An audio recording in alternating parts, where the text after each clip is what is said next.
Teleaula Natal. Seja bem-vindo a mais uma aula da Secretaria Municipal de Educação. Eu sou o professor Erisvaldo e a nossa tema da aula hoje é o homem e a mulher negra pós-escravidão. A nossa aula vai pautar da seguinte maneira: nós vamos lá na origem do homem negro e até pós-escravidão. Eu sou o professor Eris, de História com Alegria, sou grande e barbudo, faço verso e poesia. Fica aqui na frente da TV para estudar e aprender. E aproveitando esse dia, se você que não me escuta, olhe bem de pertinho, meu sinal é assim. Estudar é sua labuta. A nossa aula começa aqui com a imagem de uma mãe africana com a criança no braço. Professor Erisvaldo, se o seu assunto é o homem pós-escravidão, por que o senhor começa com a mãe, com a criança no colo, toda colorida? Presta atenção. Nós somos todos filhos da mãe África. O ser humano nasceu na África. Muitas das nossas religiões nasceram na África. A química nasceu na África. A arquitetura, parte dela é africana. Então não podemos esquecer que o ser humano, aquele mesmo homem que será escravizado na América, é a origem da humanidade. Tem coisa pior. Preste atenção. Se eu disser para você, um alemão, tu imaginas um biotipo, uma vestimenta, uma alimentação, mas parece que quando eu digo África é uma coisa toda, é uma coisa só. Se eu digo italiano, você identifica, apesar que italiano e o alemão compõem o mesmo continente, mas você percebe que são coisas diferentes. Mas, de repente, a África, que tem mais de 50 países, você passa uma ideia que a África é uma coisa só. Isso é a primeira coisa que eu quero que vocês esqueçam. Não se pode falar em África como um todo. Professor, mas o que é que isso tem a ver com a escravidão? Conta para ninguém. Quando um homem, uma mulher eram comprados para serem escravizados, os compradores escolhiam um homem de cada tribo, de cada região diferente da África. Para quê, professor? Para que eles não se comunicassem e não começassem a organizar a rebelião. E aqui tem uma lição importante. A partir dessa aula, ninguém mais vai chamar que o homem negro, a mulher negra, eles eram escravos. Não. Eles foram escravizados. Percebe a diferença? Por que eu falei dessa África antes da escravidão? Porque esse homem nasceu livre. E ele foi escravizado. Por inúmeros motivos. Mas o que nos interessa aqui é percebermos que o homem africano, a mulher africana é a origem de tudo na história da humanidade, ou é a origem de quase tudo na história da humanidade, já que nós nascemos negros. Podemos dizer que a África é coisa de negro. E para ser coisa de negro, ninguém melhor do que uma negra protipar cristal para nos apresentar essas coisas de negro.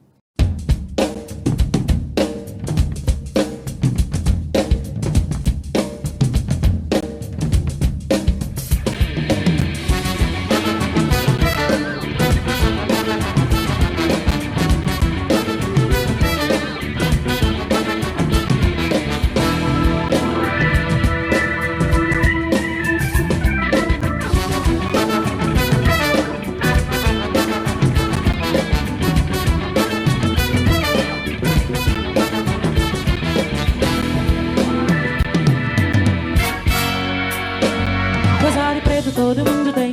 Esse molejo do seu jeito todo mundo tem. Coisa de preto todo mundo tem. Esse molejo do seu jeito todo mundo tem. Coisa de preto todo mundo tem. Esse molejo do seu jeito todo mundo tem. O que é coisa de preto?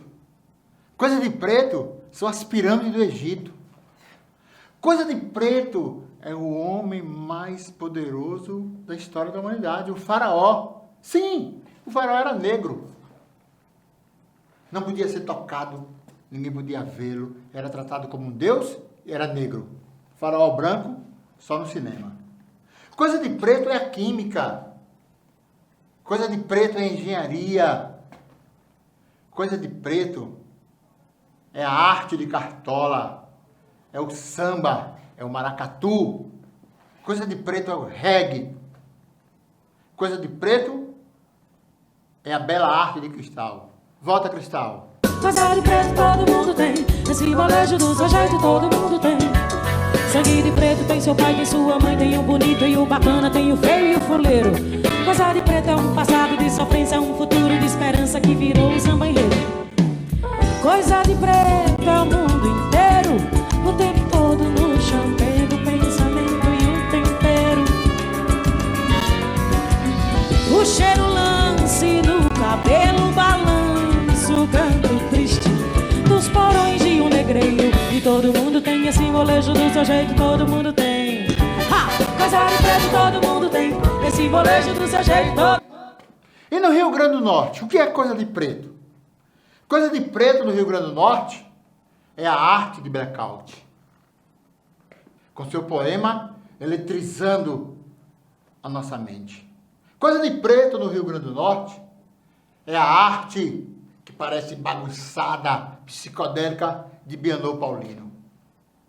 Coisa de preto no Rio Grande do Norte é Cristal.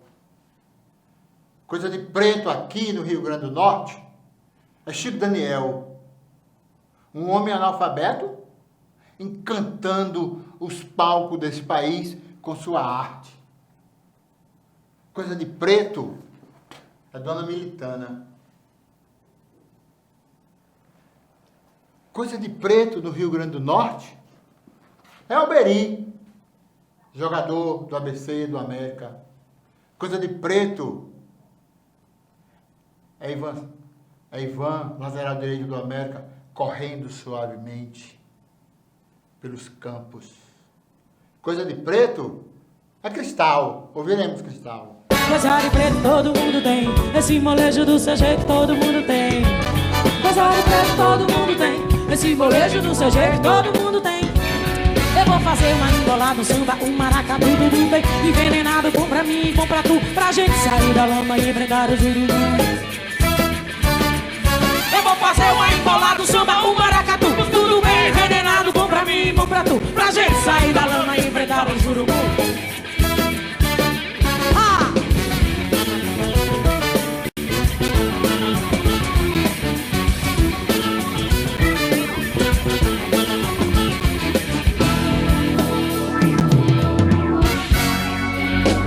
Sangue de preto tem seu pai, tem sua mãe, tem o bonito e o bacana, tem o feio e o fuleiro. Coisa de preto é um passado de sofrência, é um futuro de esperança que virou um samba enredo.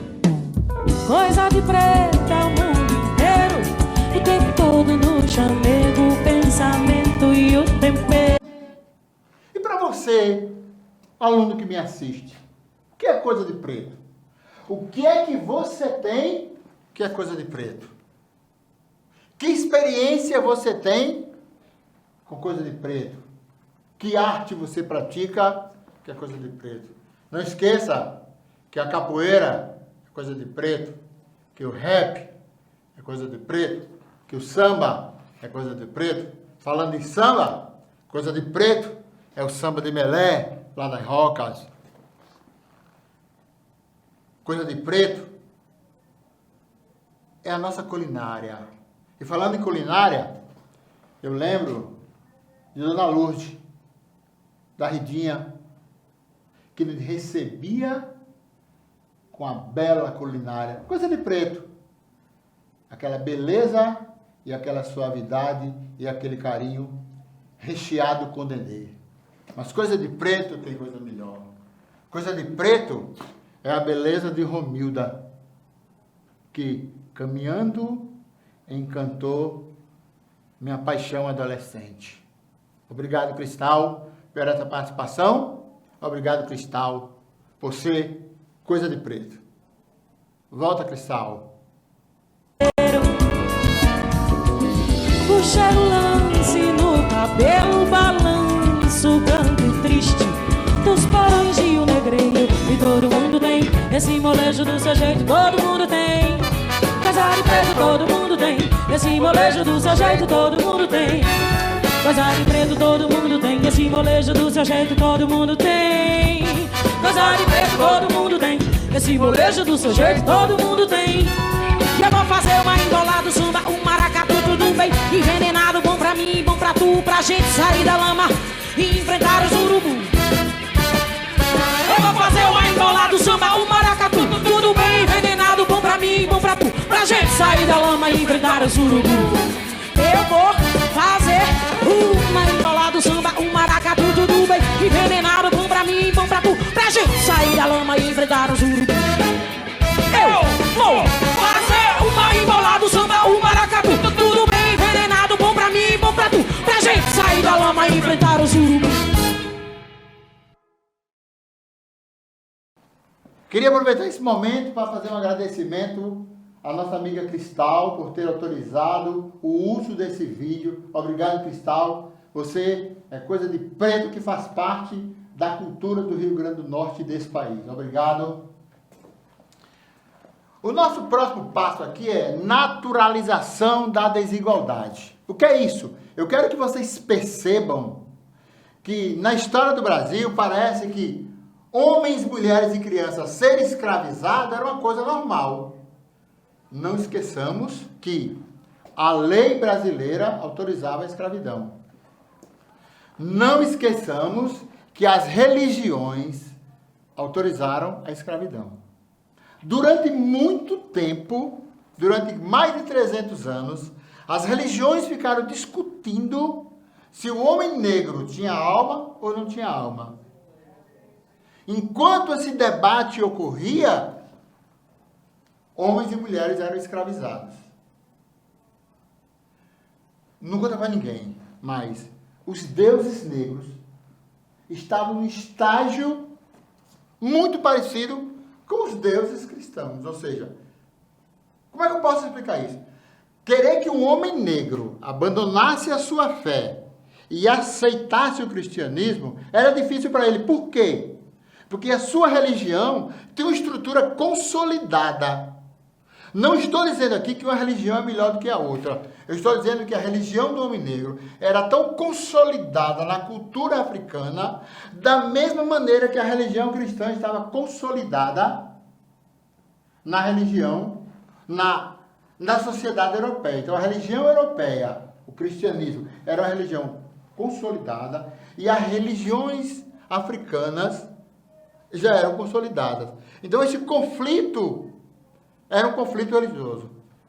Um homem negro apanhava para abandonar o seu nome e aceitar um nome de origem europeia, brasileira, cristã. O que eu quero que vocês percebam é que, olhando dessa maneira, vamos descobrir que a escravidão desses homens e dessas mulheres não era uma coisa natural. Era uma violência de um grupo sobre o outro. Esse homem chega aqui em 1550.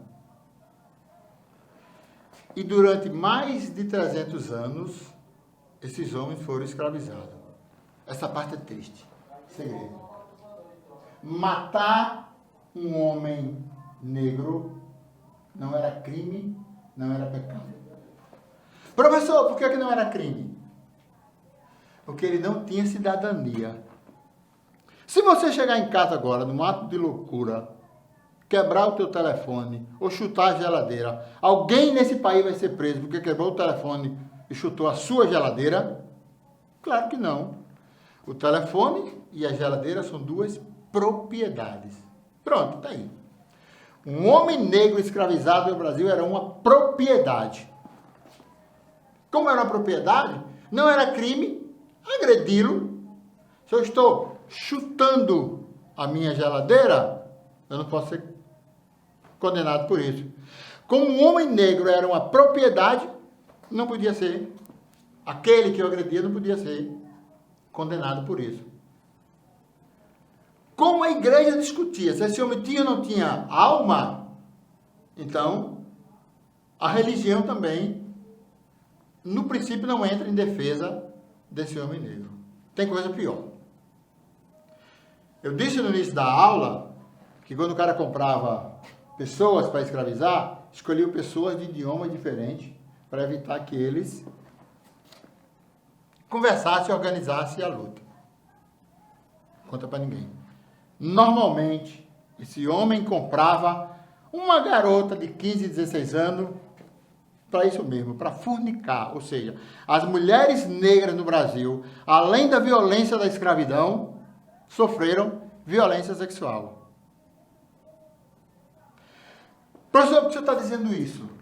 Para vocês perceberem que essa naturalização da desigualdade não tem nada de natural. É uma dominação de um grupo sobre outro. Esse homem negro não teve direito a votar, por exemplo, na primeira eleição no Brasil.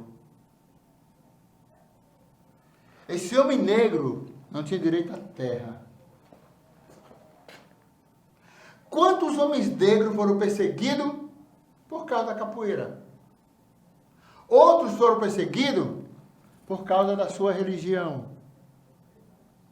Então, a escravidão no Brasil, que durou quase 400 anos, não tem nada a ver com natural. Imagine vocês, eu tenho no país 3 raças que formaram o povo brasileiro: o negro, o branco e o índio. Sabe o que é que fizemos? Pegamos 2 desses grupos e colocamos em segundo plano. O homem e a mulher negra foi colocado em segundo plano, como o homem e a mulher indígena foi colocado em segundo plano. A nossa língua é portuguesa, recheada de palavras de origem africana e origem indígena. A nossa alimentação, comida chique, está recheada, mas na hora da dominação, na hora de dar as coordenadas do país, negros e índios ficaram de fora. Então, a escravidão nunca pode ser tratada, em momento algum, como elemento natural. A lei permitia, a religião permitia, as pessoas tinham o escravo como objeto, mas nós, que cá estamos, não podemos ver isso como natural. É por isso que não podemos utilizar o nome escravo, mas sim homens escravizados. Agora aparece aqui na nossa tela uma verdadeira partida de xadrez. Discriminação positiva. As cotas são conquistas democráticas. Falava eu, há pouco tempo atrás, que nós que vivemos aqui, alguém pode dizer: professor, mas eu não sou responsável por esse homem negro ter sido escravizado. Professor, eu nunca chicoteei um homem escravizado. Porém, esse homem, durante 300 anos, não teve nenhuma oportunidade. Durante 300 homens, esses homens e essas mulheres, que produziram toda a riqueza que existe nesse país,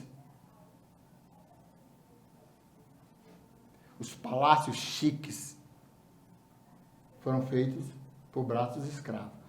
Se fala na cana-de-açúcar, produção escravocrata. O açúcar era assim o produto mais chique do mundo, né? Era o iPhone do século XVI. O açúcar era tão caro que era presente de casamento. Quem produzia? Homens e mulheres escravizados. Depois da economia do café. Qual era o trabalho? Qual era o braço que suscitava esse trabalho? homens e mulheres escravizados. Então, na hora que apareceu cotas, é porque chega um momento que é preciso, primeiro, pedir perdão por aquilo que fizemos. Pedir perdão aos homens e às mulheres negras pelas piadas maldosas que criávamos, por achar que o fato de ser negro estava associado a isso ou aquilo. Primeiro, pedir perdão. Na prática, as cotas é o que é chamado de discriminação positiva. Esses homens e essas mulheres que passaram 300 anos sendo tratados de forma desumana, nada mais justo do que, num determinado momento, você criar um espaço para que esses homens e mulheres hoje tenham acesso à universidade. Então, essa discriminação positiva é como que restaurar toda aquela crueldade, tudo que fizemos com esses homens e mulheres durante quase 300 anos. Imagine você não ter hora para começar a trabalhar, não ter hora para terminar. Quem regia o tempo de trabalho era o sol, era a necessidade da fazenda. Imagine você produzir alimento e não ter acesso a ele. O homem e o escravo, o homem escravizado, produziu o produto mais chique do mundo, que era o açúcar, e ele não recebia os benefícios dessa produção. Pensa numa Hilux e pensa num Fusquinha. Pronto. O homem escravizado era um produto importado. Era um produto extremamente caro. Por que no Rio Grande do Norte a presença do homem e da mulher negra é reduzida? Conta para ninguém, porque a gente é pobre. Ou seja, a nossa economia não era rica o suficiente para sustentar a escravidão. Vai chegar um momento da história do Brasil que ter um homem escravizado era tão caro, e aqui eu tenho a pior notícia da aula. Essa vocês vão ter que guardar em segredo. O trabalhador assalariado tornou-se mais barato do que um homem escravizado. Explico. Eu comprava um produto importado, extremamente caro, que vinha do outro lado do Atlântico. Eu tinha que ter uma estrutura de vigia. Eu tinha que dar alimentação. Você não podia dar pão com água, porque o cara trabalhava o dia todo. Tinha que ser uma alimentação, no mínimo, que desse substância. Então chegou uma hora que o escravo tornou-se tão caro que o trabalhador assalariado parece que é mais barato. É triste notícia, mas é por aí. Escravidão, um crime contra a humanidade. ONU, 1988. Eu tenho aqui uma imagem de um navio negreiro, onde basicamente eu tenho crianças nessa imagem. Esta é uma outra notícia triste. Na hora de se escravizar as pessoas, na hora de fazer desse homem escravo, não se tinha essa ideia da criança, da mulher. Esse termo adolescente é um termo muito novo, muito recente na história da humanidade. Não existia no tempo da escravidão. O que era uma criança? Era um pré-adulto. Era um homem, um menino escravizado que trabalhava menos, fazia uma coisa mais suave. Mas o que eu quero chamar a atenção aqui é, lembra, a escravidão no Brasil tem início no século XVI. Só em 1998 é que a ONU, órgão das Nações Unidas, disse que a escravidão é crime. Faz umas contas bem simples. 1980, 1550. Olha quanto tempo passamos escravizando, agredindo, violentando, matando pessoas de trabalhar, em nome do sei lá o quê. Então, você passar quase 400 anos como escravo, sendo tratado como tudo, menos como ser humano. Então, pensa, o que nós fizemos com gerações e gerações de homens e mulheres negras que foram escravizadas neste país. Pronto, agora vamos entrar na luta do homem e da mulher contra a escravidão. Como aconteceu esse processo? E aqui eu vos apresento Bertoleza, uma mulher empreendedora. Bertoleza é essa mulher negra, linda, poderosa, robusta, boa de cozinha. Você sentado na sala já pensou, professor, a professora de português me avisou que Bertoleza não existiu. Bertoleza é um personagem do livro O Cortiço de Aloysio Azevedo. Correto. Mas a professora também falou que o livro de Aloysio Azevedo, ele paira sobre dois elementos, o naturalismo e o realismo. Por isso que Bertoleza é tão importante. Você, que percebeu que Bertoleza era um personagem, já sabe que Bertoleza era uma mulher negra em plena escravidão, que vivia como uma não escrava. Olha que coisa massa. Olha que coisa interessante. Bertoleza era escrava, mas morava sozinha. Bertoleza era escrava, mas vivia quase que independente. Bertoleza produzia umas quitutes maravilhosas e com essas quitutes ela ganhava o seu sustento. Foi aquilo que a professora Alessandra falou na aula anterior, o escravo de ganho. Aqui nós vamos perceber um elemento maravilhoso na luta do homem e da mulher escravizada contra a escravidão. Além das rebeliões, além das revoltas, vai surgir também esse elemento. Lembra que eu disse há 2 minutos atrás que o escravo era caro, até eu comparei a uma Hilux. Na hora que o dono de Bertoleza deixa a Bertoleza morar sozinha, fazer suas quitutes, vender, Bertoleza só tinha um compromisso. Uma vez por mês, ela volta na casa do seu senhor e dá parte do seu ganho.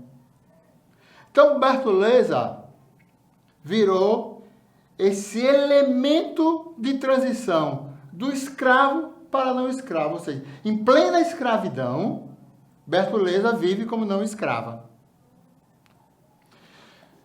Você que estava no canto da sala e percebeu que Bertoleza é um personagem do livro Cortiço, o cortiço é maravilhoso para essa representação. Por quê?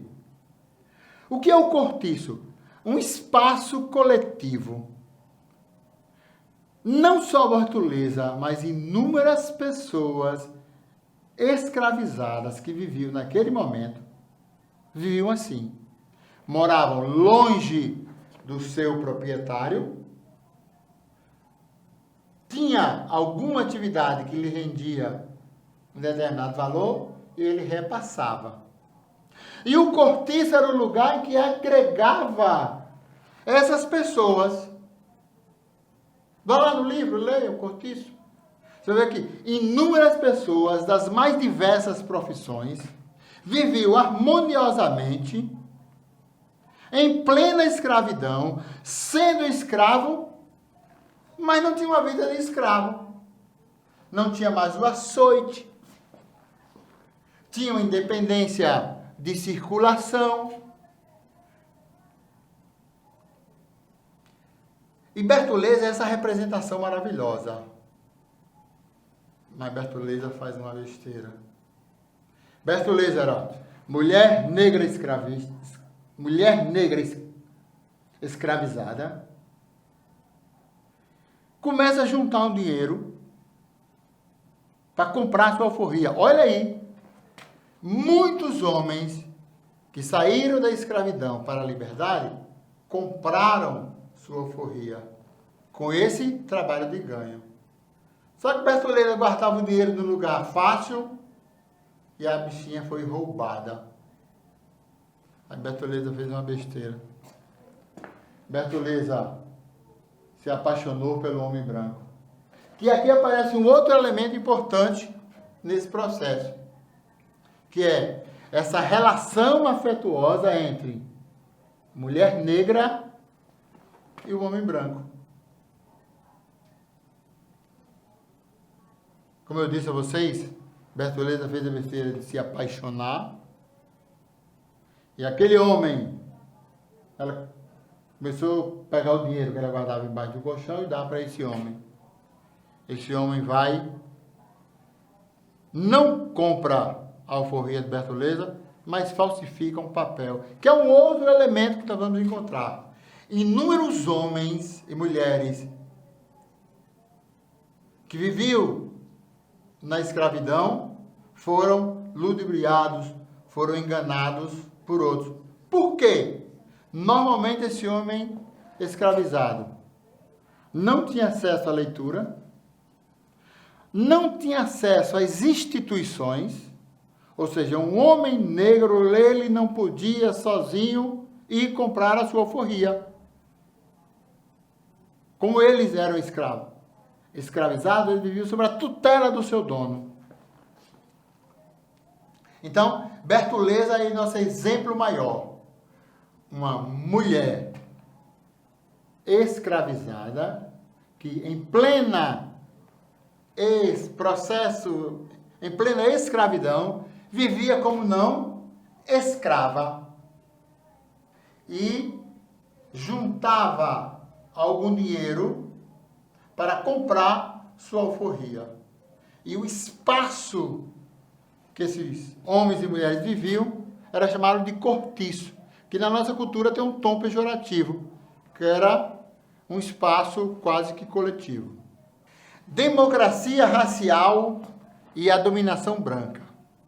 Aqui eu tenho uma imagem, um casal branco numa mesa farta, uma criança negra recebendo migalhas de alimento, uma mulher negra deve estar abanando as moscas ou outra coisa, um homem negro com a postura de como fosse um segurança e uma outra mulher negra na porta.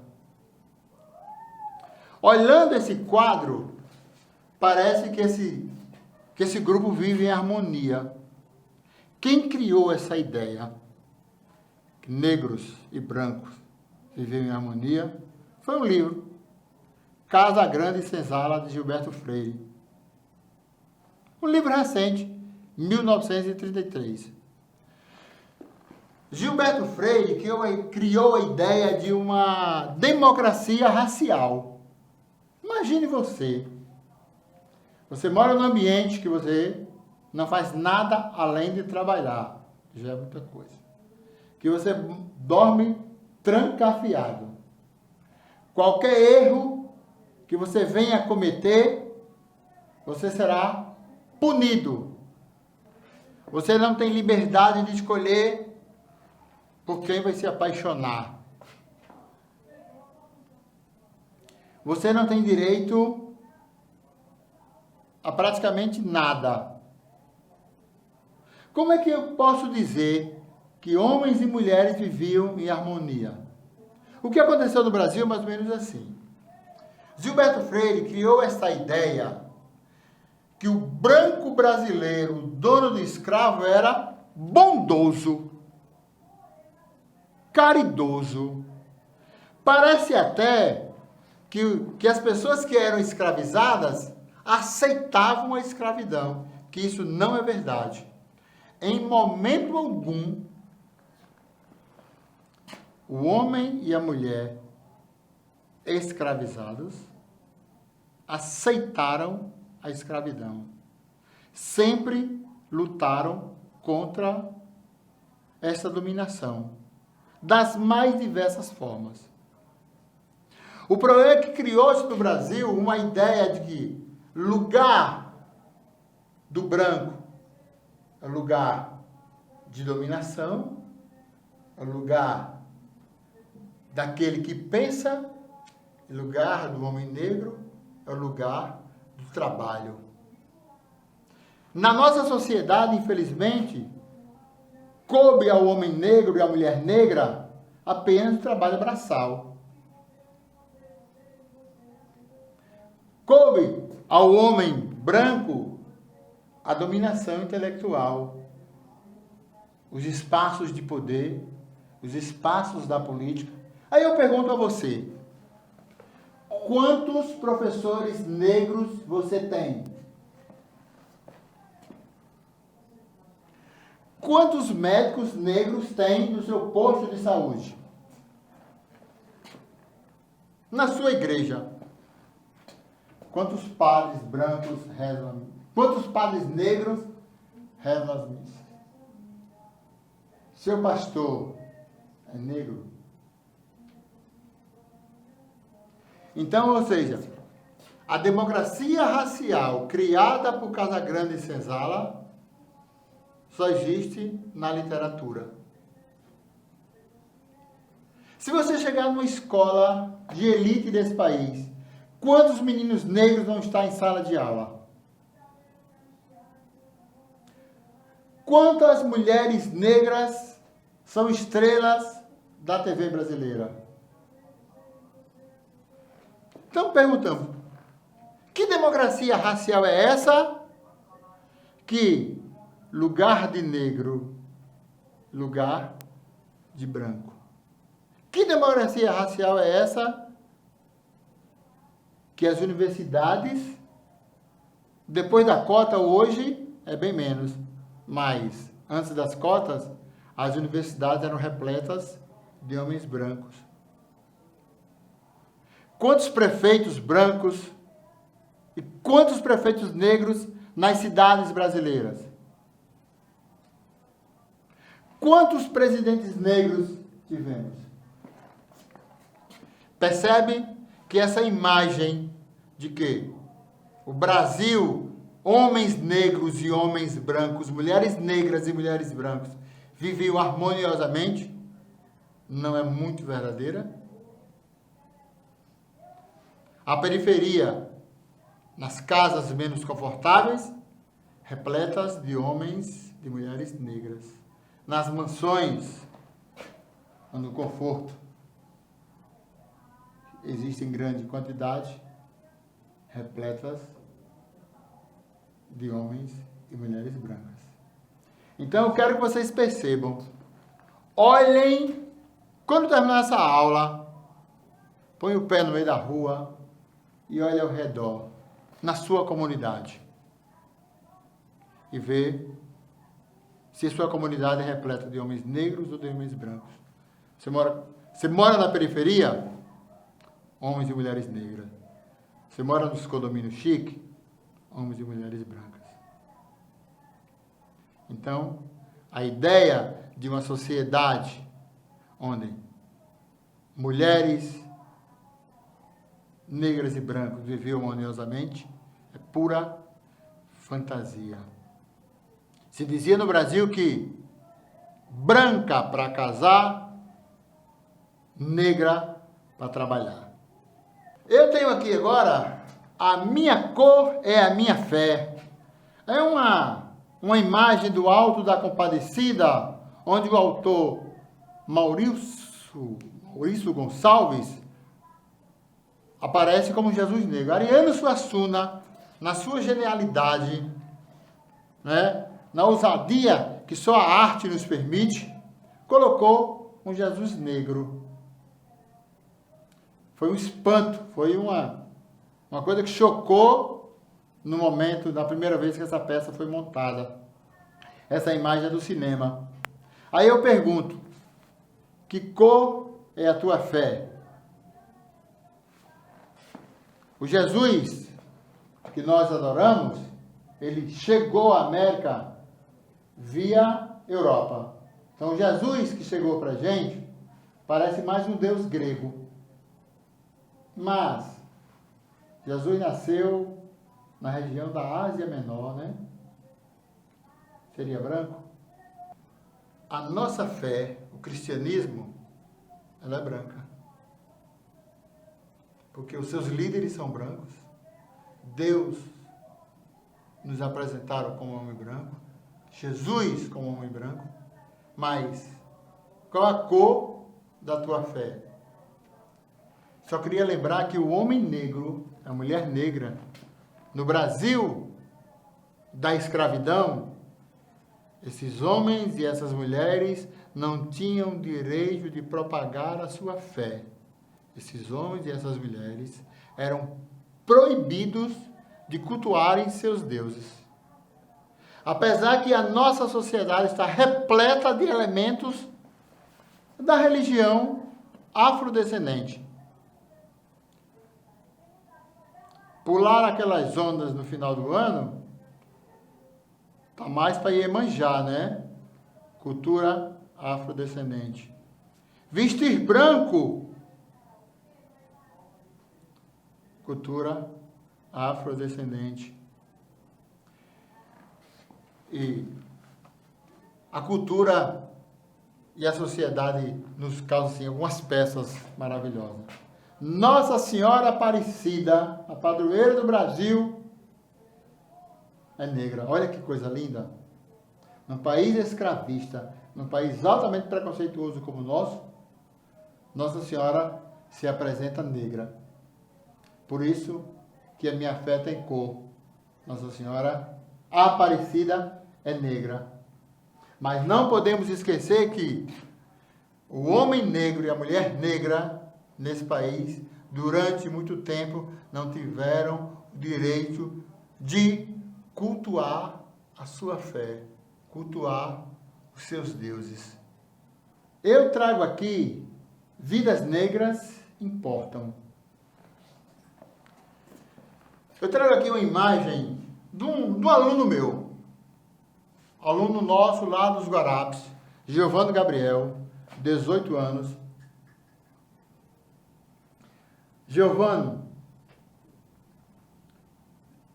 foi morto, saía de casa 5 da manhã, saindo dos Guarapes para ir para a casa da namorada e de repente desapareceu. Uma semana depois foi encontrado e teria sido assassinado.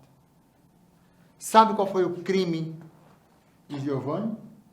O crime de muita gente nesse país: ter nascido negro e morar na periferia. Parece que ser negro, morar na periferia, ter um tipo de cabelo, é um crime nesse país. Estão percebendo que a nossa aula começou lá no Egito Antigo? A nossa aula começou lá na África, eu falando que o homem nasceu negro. A arquitetura era coisa de negro. Depois ele foi para cristal, com coisa de preto.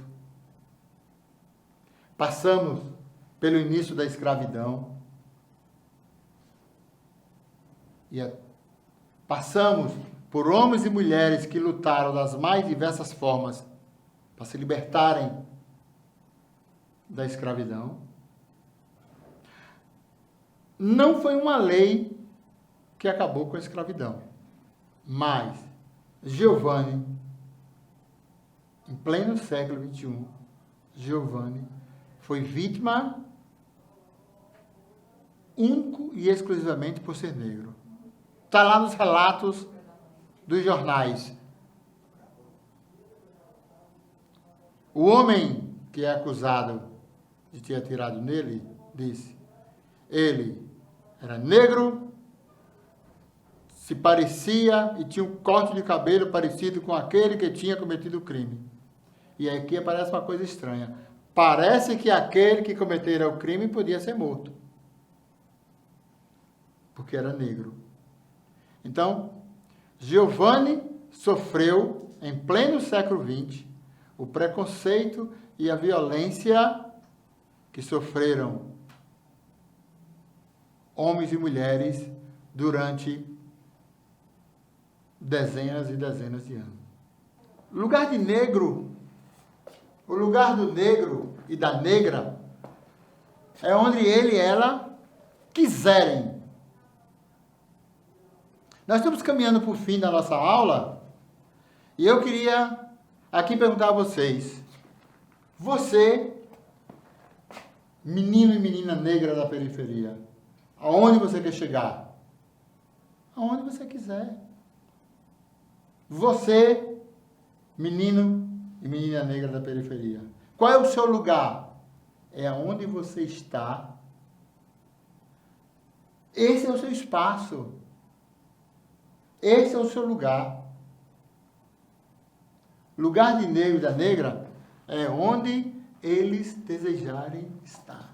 Na pintura, no cinema, na arte, na literatura, na dança, na medicina, na geografia, na história, no jornalismo.